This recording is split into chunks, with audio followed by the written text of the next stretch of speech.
What's up, guys? Just quickly jumping in at the beginning of today's video to say thank you to all of you that have helped get the channel to 2,500 subscribers in the last few weeks. We have absolutely skyrocketed from that 2,000 to 2,500 mark, and as such, today is going to serve as that 2,500 milestone. I know I haven't been super great about giving you guys stuff at milestone markers, but to get ahead of that, since we're well on the way to 3,000 subscribers here on the channel, I'm going to go ahead and show you guys what is in store when we get there. Now, lately with all of the new subs coming in, a lot of you are very interested in how I built out the channel staple, the Remington ACR, or as it is actually called in the Airsoft world, the MSK made by WE. And to some of you that have been on the channel for quite some time, even back to the 100 subscriber milestone, will know that I did a review / deep dive for the channel staple when we got to 100 subscribers. Of course, that's been quite a while now, and that video is, well, let's just say it's rather dated, especially in contrast to the deep dives and reviews that I've been doing recently that are much better quality and honestly a lot better in terms of the detailing and camera work and stuff for you guys. So with that said, when the channel gets to 3,000 subscribers, that video will go out. A lot of you have been asking for it. You want to know the ins and outs, how I got that rifle working the way that I do, because it's not a very common one, and, well, I just want to have an opportunity to talk about the ACR some more, so don't worry, you guys will get a lot more ACR talk beyond just this video today. But with that said, thank you again, guys, for helping to get to 2,500 subscribers, and I hope you guys enjoyed today's video. Now, as we normally do with these deep dives, let's roll into the montage. A Masada montage, if you will.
There, Roach, but I think it's time that we go to Plan B.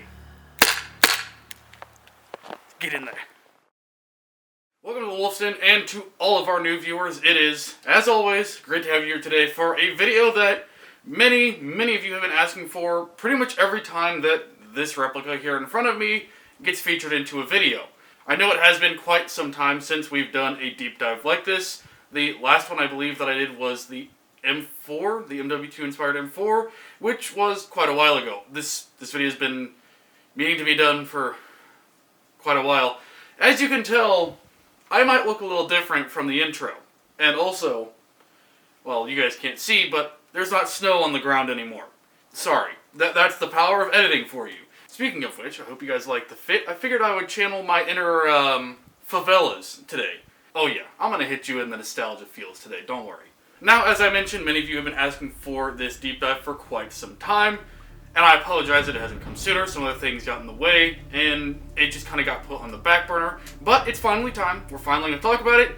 And this, for the uninitiated, is my recreation of the original Magpul Masada. Now, those of you that are new or that haven't seen my channel before, the ACR, or the Masada, as what I'm going for today with this particular build, is probably my favorite rifle, favorite platform ever made, like, period. There are, of course, quite a few reasons for that. Many of them are nostalgia. I grew up in those early 2000s, you know, all the way through the classic era of Call of Duty, the classic era of Ghost Recon, and as many of you who have played those games will know, the ACR was featured heavily in the early 2000s as this sort of futuristic, this next leap in weapon technology that never really came to fruition. So with that said, let's jump into a little bit of background, a little bit of history on the Masada or the ACR. As you all know, I'm a big nerd for the ACR, so it would be a little wrong of me not to cover just a little bit of it. So, if you will, join me. We're going to jump back to the early 2000s, somewhere probably around 2005, 2006. This was being developed as the Magpul Masada. Yes, that Magpul, as in the people who are very, very big in the attachment space for more modern Western firearms. They were the ones developing this at that time. It hadn't really gone into production yet. It was still just a mock-up, but the Magpul Masada got into the hands of video game makers like Call of Duty, like Ghost Recon, and they turned this into a big futuristic weapon that was gonna, you know, surpass Metal Gear, if you will. So what exactly made the ACR so special? Why was it gonna be this brand new thing, this new futuristic system? Well, there's a couple of reasons. Firstly, it was marketed as this modular system that was gonna, you know, change the way that you looked at your main fighting rifle that the M4 really didn't do at that point. Things such as modular stocks, modular lowers to change calibers very quickly, modular bolts to help do the same thing, basically modular everything. There was a ton of stuff that was promised with this particular rifle when it debuted in early 2007, I believe at like a SHOT Show or something similar at the time, is when it like really became prevalent. Of course, it was in production well before that. Some people forget. There's a couple of people that are a little butthurt on my takes about the Masada or the ACR, saying like, oh, it was not a competitor to the SCAR, it wasn't a competitor to this because of the time frames wrong. But you forget, if it was debuted kind of in like 2007, 2008 for the trials that it was in for the military, it had to have been in production around the same time as the SCAR trials were going on. Of course, it wasn't a part of the SCAR trials, but it had to have at least been in production or some sort of prototype was being made of it. So, that's why I say this is a direct competitor to the SCAR, because around that time frame it would have been. That is when gaming really picked it up in MW2. If you never played MW2 when it first came out, and you never saw this gun, I don't know how. It's an absolute icon of gaming, and from there it just exploded. The ACR was everywhere. It was this big hype. Everybody wanted to know when the ACR would get into production, when it would see military service, if it would, because it seemed like this new kid on the block that was going to take the industry by storm. And then it didn't. It suddenly fell off the face of the earth, and people kind of forgot about it, other than in gaming. Which leads us to this. And this one is made by the company A&K. Performance-wise, it was very good stock, but was lacking in a couple of spaces, which we'll talk about. And obviously, external quality is very nice all the way throughout. Very consistent, very good. I've never had any issues with external quality, which again, we'll talk about as we kind of move through to the externals. Of course, if you're looking to get yourself an ACR, A&K is not the only option you have. You, of course, have the WE MSK, which is another one that I personally own. And there is the very elusive and very rare PTS version with all of the fancy trademarks and everything from the original patent of the ACR on there. I personally am not too much of a stickler for trademarks and things like that on my replicas. It doesn't really bother me. If it looks pretty close, it feels pretty close, and otherwise, you know, replicates, if you will, the general feel, aesthetic, and functionality of the real thing, that's fine with me. As we normally do when we talk about externals on the replicas in my collection, we're going to start from the front and work our way back. So, let's get right into it. Let me move this so you guys have a little bit better of a view. Obviously up front we have that classic tri-prong from PTS up front. This is the type of muzzle device you would have seen on the original Masadas. Again, I tried to keep this as faithful to what the original Masada would have looked like.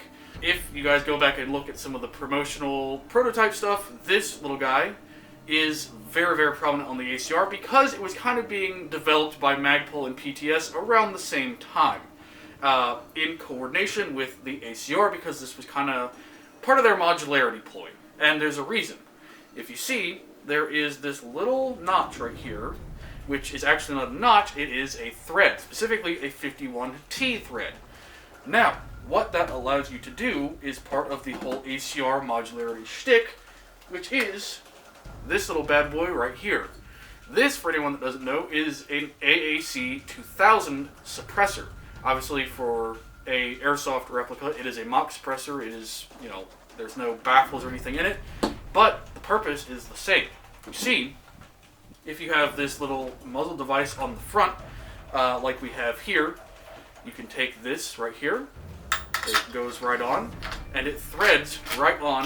You can hear that ratcheting down, and then eventually clicks into place, and huzzah! You have yourself a little suppressor on the end of your ACR. But comes straight off, just like that, and that noise, that little ting you hear, let me see if I can get it through again.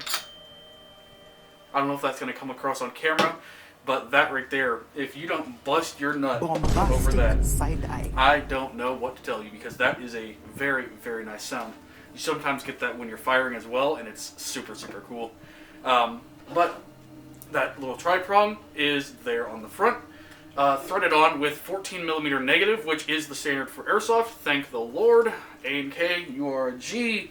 So you can have this muzzle brake on any other system that you want, so long as it is 14mm negative. And as you guys might have noticed, some of you clever little beans out there might have noticed, I have quite a few of these little guys, such that I can use this little tube, if you will, on any other replica that I should have, which is quite nice.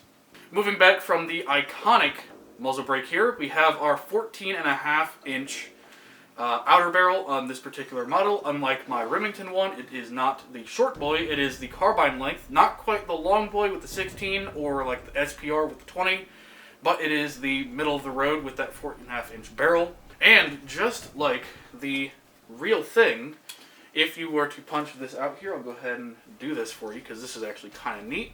A&K did not need to do this for this particular system, but if we take this little punch here and just punch that out, this little notch right here, that comes right out. Set that to the side. Your handguard can then come forward. We'll talk about the handguard here in just a moment. But under here, we have this little guy. Now, for those of you that don't know about the ACR quite as much, that is how you quickly change out the barrel. There's a little detent here on the bottom. You push that in, rotate it clockwise, not counterclockwise. I almost said counter and I messed myself up there. But you would rotate this little handle clockwise, so towards the mock bolt there, and your whole barrel assembly would come out the front. So you could swap it out to something longer, something shorter, or if you wanted to change calibers entirely, you could. On the real ACR, of course. For the Airsoft variant, not quite as applicable. It does not have a lot of options for different barrel lengths. I believe they have the 14.5 and only the 14.5. As far as I can tell, if anyone wants to help me find shorter barrels or longer barrels, please let me know. They might have like the really long one, because I think they made an SPR version of the ACR with like the fancy SPR stock and the longer barrel option. But otherwise, the quick change barrel system for Airsoft is more or less just kind of there for added realism and a bit of a gimmick. It is part of disassembly. I won't be showing that on this video. If you guys want me to do a more in-depth disassembly of this particular system, feel free to let me know. But the other reason I've taken the handguard off is the handguard, in Airsoft at least, is where your battery would go normally. As you can see, there's a little wire here. That normally is tucked up underneath the upper receiver here, where my finger is. If you guys can see that, it might be too tall. I apologize. But your wire would get tucked up under here, where the mock gas system is. And you would plug in your battery, and then stow it underneath your barrel. and then recover it with your handguard. That got a little bit annoying to me, so I rewired it. And let's go ahead and talk about that when we talk about our handguard. So, moving back to the handguard, as I mentioned, that is where your battery is stored. It's under here, underneath your outer barrel. Normally, your wire is not exposed like this. It is tucked up underneath your upper receiver. But as you can tell, I have done some modifications and rewired it to the outside to run it to this external pack box made by Titan for their 11.1 battery, which very, very big, important upgrade if you ask me. Personally, I highly recommend if you have an A&K ACR like this, or even the WE or the PTS, if you have the know-how on how to rewire this and get it to go outside through this little notch here on the front, or any of the other available two on the side, or if you want it on the left side, if you are a lefty and your hand would be sitting on the other side where my pick box is, you can do that. I have, of course, modified my handguard with some M-Lock CNC'd aluminum M-Lock panels, which is another thing that's cool about the ACR, is it had some early iterations of M-Lock in it. The ACR came out way before M-Lock was ever really a feature for more modern Western firearms, such as the AR, and had it not been for these early cutouts that do take, with a little bit of help, it kind of depends on the M-Lock you're using, because these are very early iterations, so the sizings are a little bit different, but with a little bit of modification on the A&K ACR, you can in fact use M-Lock systems like this. Had it not been for the ACR, M-Lock may not have been as prevalent. That might be a stretch, I'm sure it is, but the ACR on the sides here, it's not quite a 45-degree angle, but it is a slight angle there, and then of course on the bottom, where my Magpul AFG is, again attached to some M-Lock rail on the bottom, is M-Lock compatible, which is pretty neat. So for all of you M-Lock boys out there, just remember the ACR brand so you could walk. Moving back from the handguard, we of course have these little dudes here. We have one on each side. That is a QD sling mount, which is very prevalent in more modern weapons today. Again, ACR pushing some boundaries that hadn't previously been there. Just a little bit of added history as we're going through, because as I mentioned, I really like the ACR, and I just think it's kind of neat. Moving on from the little QD points, let's talk about the upper and lower receiver. Just like the actual ACR, the upper receiver, as you can see, it runs the full length all the way up to here, all the way back to the stock. And this upper section is all aluminum. The lower, which runs from right here all the way to the back where the stock is polymer. Just like you would have seen on the real ACR, the upper is metal and the lower is made out of a composite polymer. Obviously on our polymer lower, we have all of the main controls. We have our safety here. This one is a 3-position with safe, semi, and full semi all the way at the back. And it has a nice positive click all the way across. Of course, just ahead of that, we have our mag release, one on this side and one on the other side, as you can see. Of course, before anyone asks, some of you might want to know, well, what mags can you run in this? It uses, I can see you're using the E-Vike Banff mags, which you would be correct. That is what I'm using. These are honestly my personal favorite when it comes to M4 mags. I just like how they look. They have about 210 rounds, even for the Gen 1s, the Gen 2s, and I think Gen 3s at this point. They have Gen 3s? Out there! Huh? They have Gen 3 Banff mags? Huh, okay. Never mind. I thought they did. But anyway, these are the E-Vike Gen 1 Banff mags. Very big fan of those. Of course, if for all of you high rollers out there, if you want to use EPMs, EPMs work just fine. No issues there. And of course, for all of my classic Modern Warfare 2 boys that want to run your PMags that look like that, you can do that. And what's funny, for any of you who have played Modern Warfare 2, whether it be the original or the remaster, you might know that the PMag doesn't fully seat into the mag, well, quite right. And just like in-game, the A&K one has that same problem. You can see it doesn't fully insert the way that it should. There's a little bit of a gap between that stop lip and the stop lip on the front. Just a neat little tidbit for all of you gamers out there. I think that's kind of cool. We'll actually, just for the memes, for the nostalgia, go ahead and leave that PMag in because I think it looks a little cool. To be clear, these are Ares A mags, not actual P mags. I don't have that kind of Gucci money. P mags are very, very rare in Airsoft, at least the licensed ones. So, just want to get that little clarification out there. I can tell you though, I have used other people's P mags in this, and it works just fine. That's just for reference, for demonstration. These are Ares A mags though.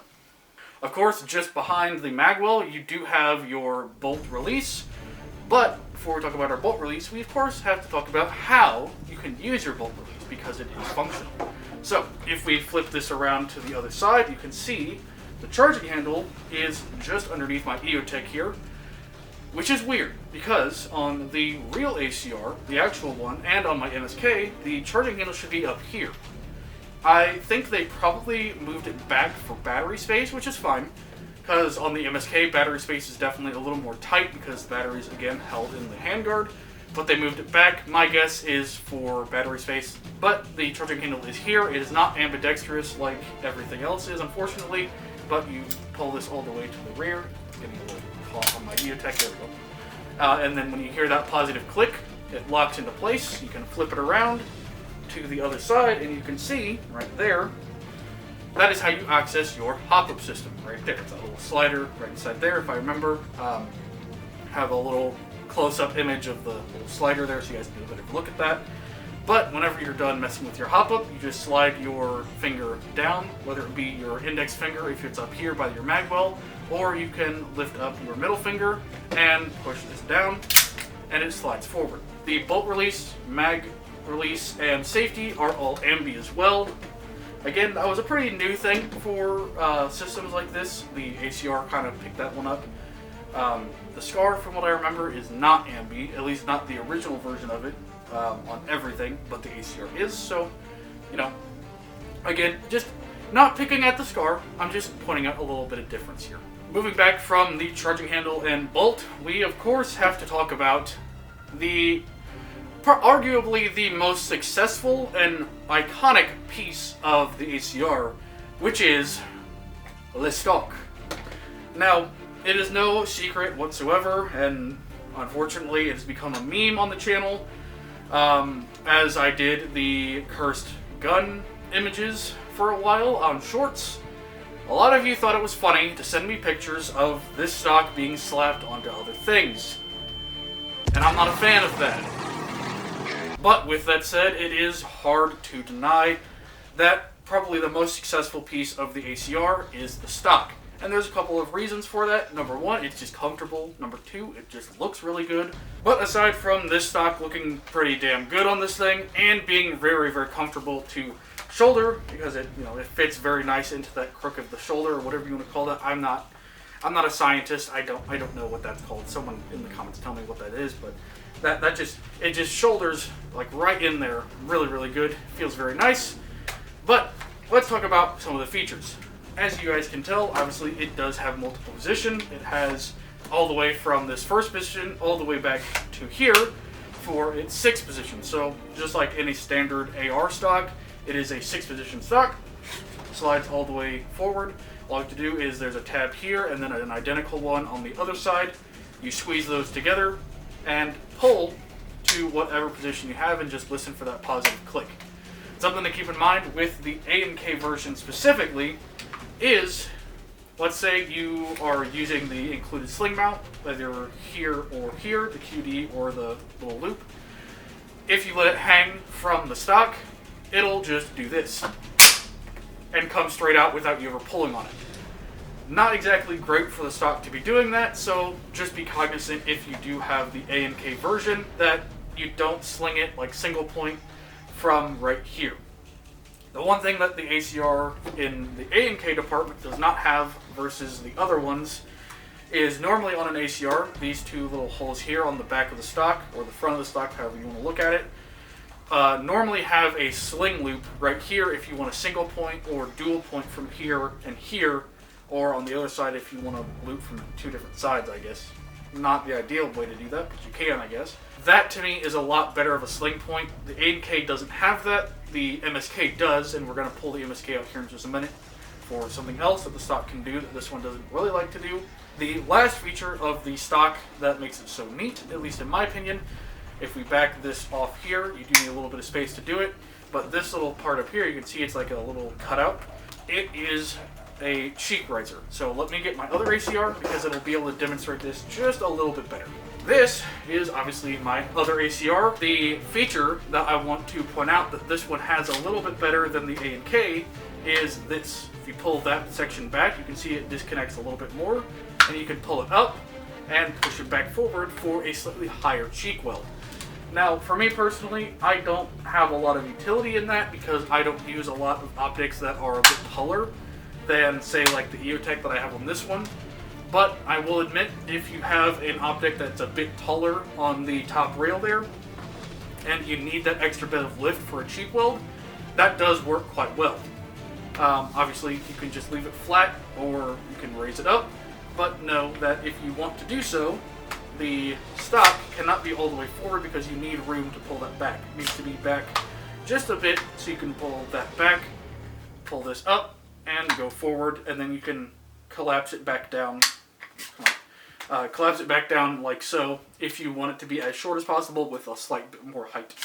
One other thing I want to point out as well, as I mentioned, this one does have that included sling loop. You can see this is where I normally sling up on my ACR. You can see it has a lot of wear on this guy. We'll talk about that more when we do the revisit to him.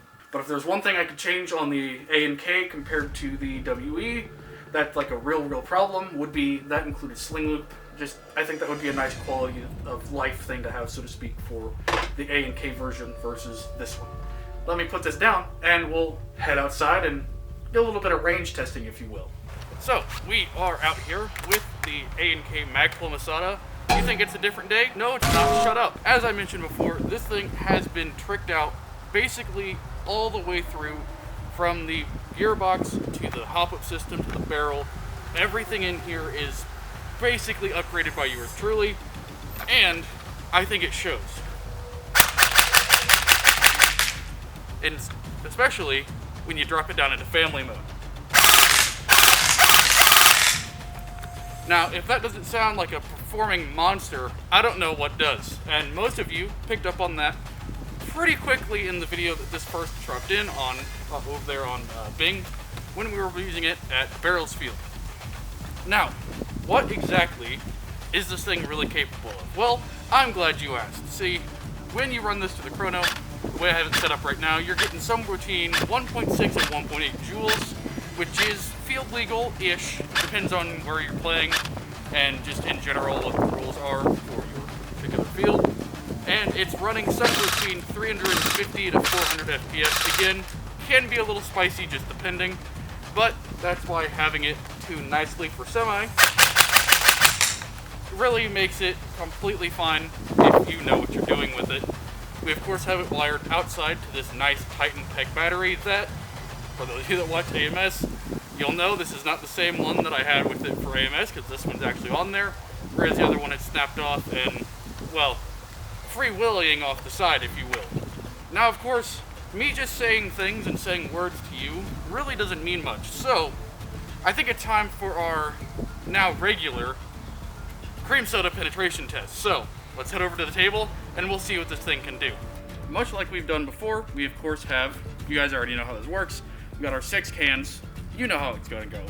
Now, the thing that I think is going to be different with this particular gun than some of the previous ones, I think, if I had to guess, if I hit this right, I think it's going to go through 2, hit the 3rd, I don't know if it's going to go through the 3rd or not, but this thing is like rocketing at a solid 1.8 joules, somewhere between 1.6 and 1.8, at about 350 to 400 FPS, somewhere in that range, with 3 tubes. So there's a lot of, for lack of a better term, a lot of ass behind this.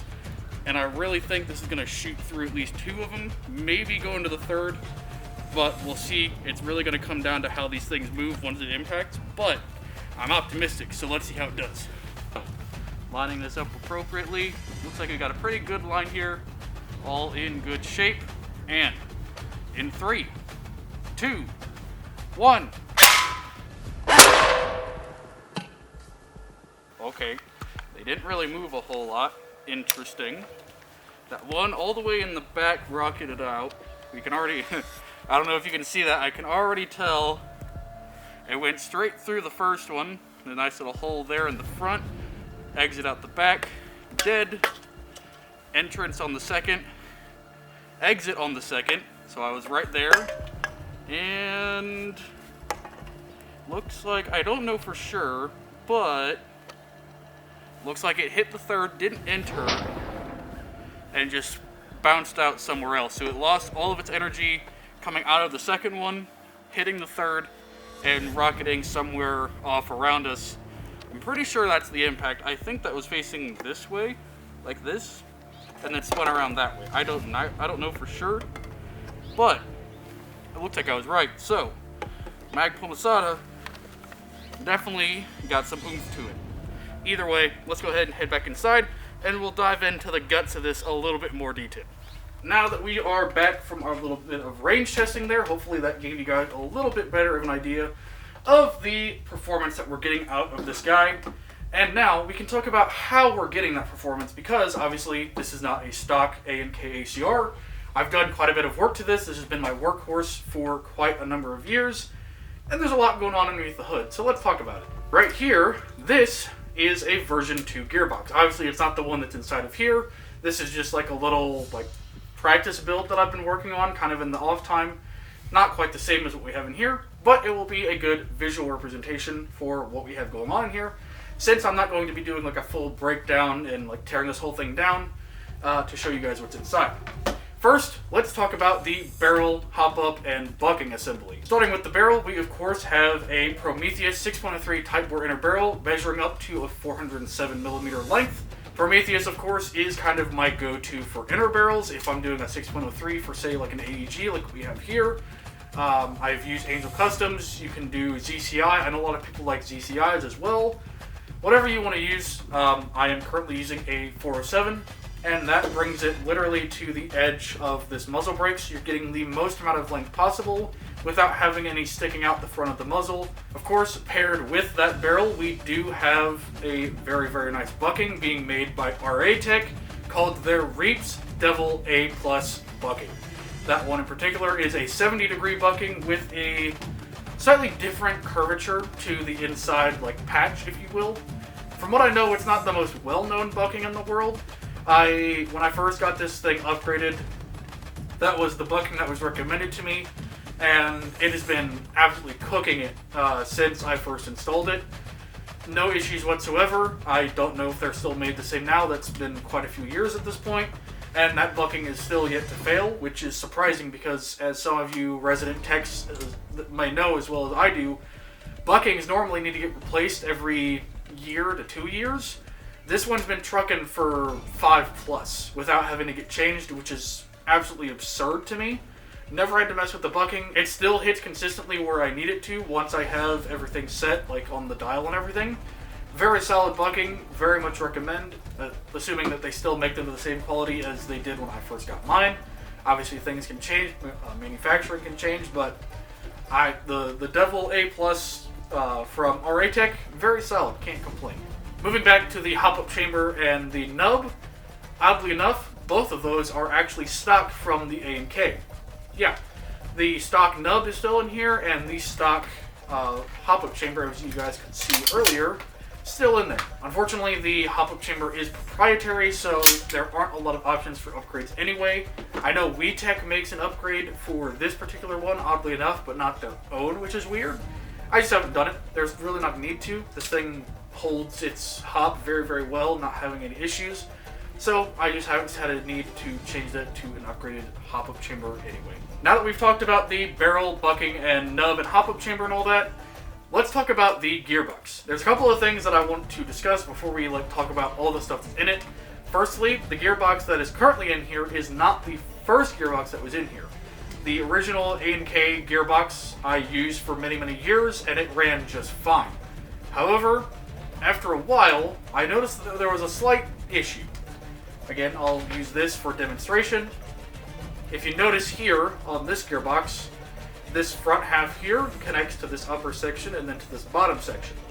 On the original gearbox that went in here, the front, this guy here, had split. It basically cracked right here and down to here, basically where the cylinder meets the front of the gearbox there. What was weird though I don't know how long it was cracked for, because this thing was still running like nothing had happened perfectly fine. It was absolutely wild to me.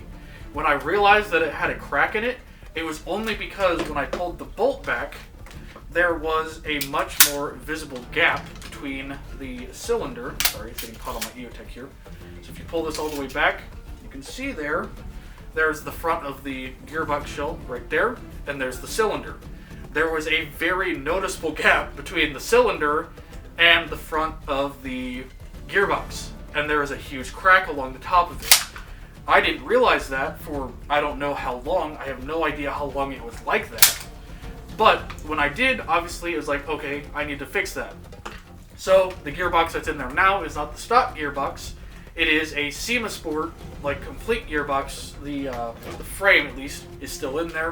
Everything else kind of got gutted out, aside from a couple of things.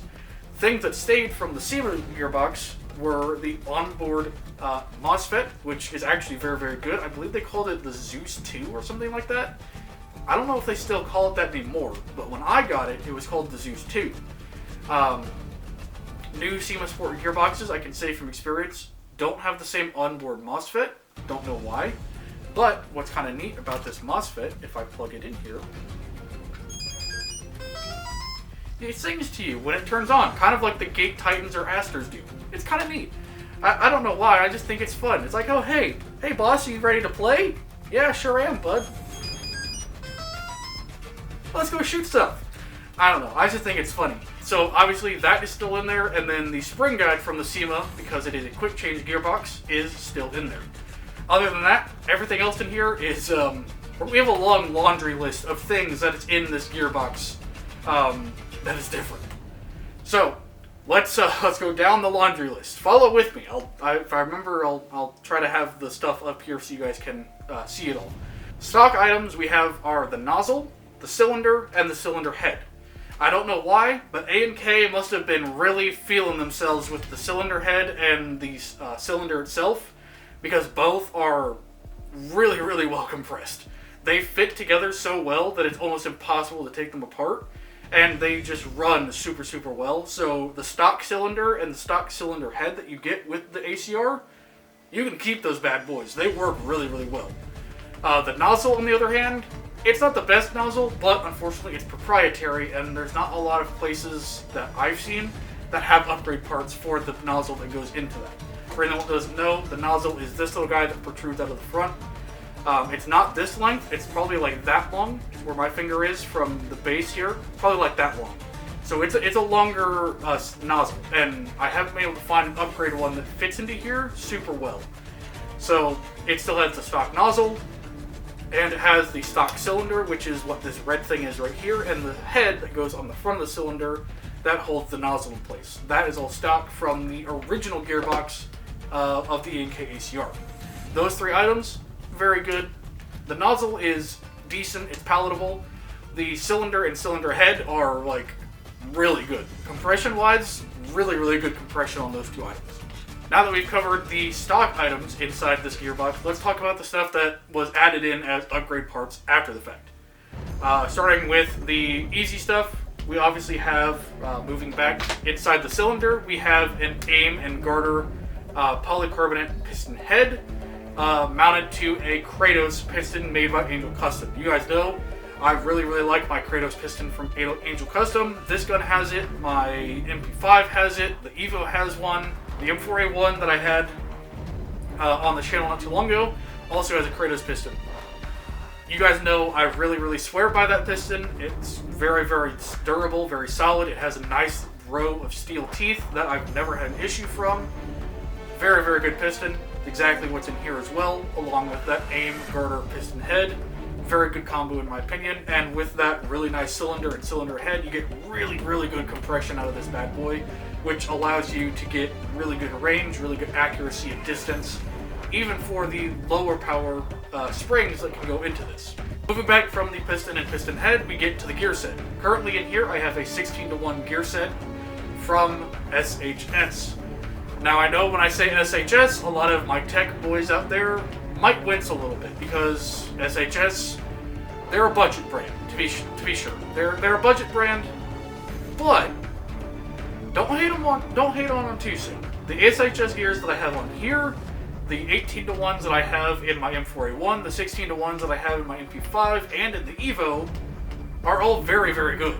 I mean, you can say what you want about SHS being a budget, about how they're going to wear down, they're going to do whatever. Never had any issues with SHS gears or any other stuff. There's some more SHS stuff in here. Hold on. If you think the gear set is bad, just wait till you hear what else I have in here. Aside from the gears being from SHS, those 16-to-1s, I have an SHS reinforced tappet plate holding in the spring to the nozzle. And I also have, coming outside the gearbox for a moment, we have an SHS high torque motor in here. Again, say what you want about SHS, this gun has quite a few parts in there from SHS, and they run super smoothly, super nice. And a lot of my other replicas also have SHS stuff in them as well. So you can knock it if you want, but if it works, it works. Now, the last thing inside the gearbox that we really need to talk about that I haven't already is obviously the spring. This one doesn't have one in there, but it would be in this little slot here. Currently in this guy, I am running a Matrix M110 spring, so that's like the 330 to 390 FPS. Obviously, with some of the upgrades I have in here, I'm getting a bit higher FPS with 3.2s, but that pretty much rounds out the internal build. That list should be somewhere on screen for you guys to see. There's a lot going on in this bad boy, but all the stuff that's in here is making this thing an absolute unit out on the field, and has been a bit of a project for me since I got it. With that, hopefully this was a good guide for those of you asking for instructions on what to put into your own A&K ACRs if you had them or if you were going to get them. Hopefully this helps you. I know a lot of you have been very eager to see me break down my my first ACR. As some of you know, this was my first. It's been a lot of fun. I have nothing but good things to say about the A&K ACR. If you haven't gotten one, do it. If you're contemplating it, I highly recommend it. You guys know me. I love my ACRs. This one is a very, very solid contender. Very easily upgradable and very, very nice. Just in general, across the board. I have no complaints whatsoever about this thing. I might be biased. I might be. But it's still really cool. With that said, though, that is going to bring today's video to a close. I hope you guys all enjoyed me talking about my TISM with the ACR. Kind of diving into the personal build on this A&K while giving you guys a little bit of a history lesson on the ACR itself.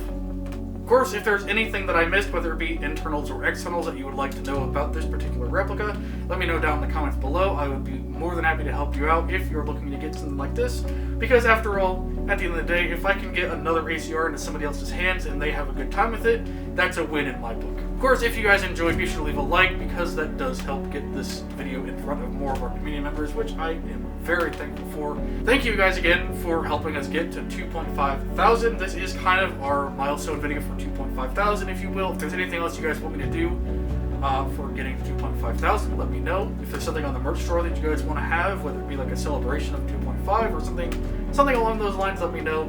This was kind of an unplanned thing. I wanted to do this video after a couple more gameplay videos came out, and it just so happened that we got to that next milestone when this was getting ready to go out. If you have made it this far though, and haven't already, be sure to subscribe, because trust me, there's a lot more ACR stuff going on. If you enjoyed the ACR talk, if you enjoyed seeing the ACR, trust me, there's going to be plenty more on the channel, so I recommend you subscribe so you can get all that ACR goodness that is coming in the future. Of course, the best way to support the channel outside of liking, commenting, subscribing, or sharing this video with a fellow ACR nerd or gun nerd, or just someone who likes Airsoft in general, is of course by heading over to Wolfsden Apparel and getting yourself some comfy shirts or some badass decal stickers, one of which including the Masada itself. Thank you again for watching, and as always, this has been Wolf. Hope to see you guys next time I hit the field. I'm gonna go shoot this thing a little more. Come on, little dude.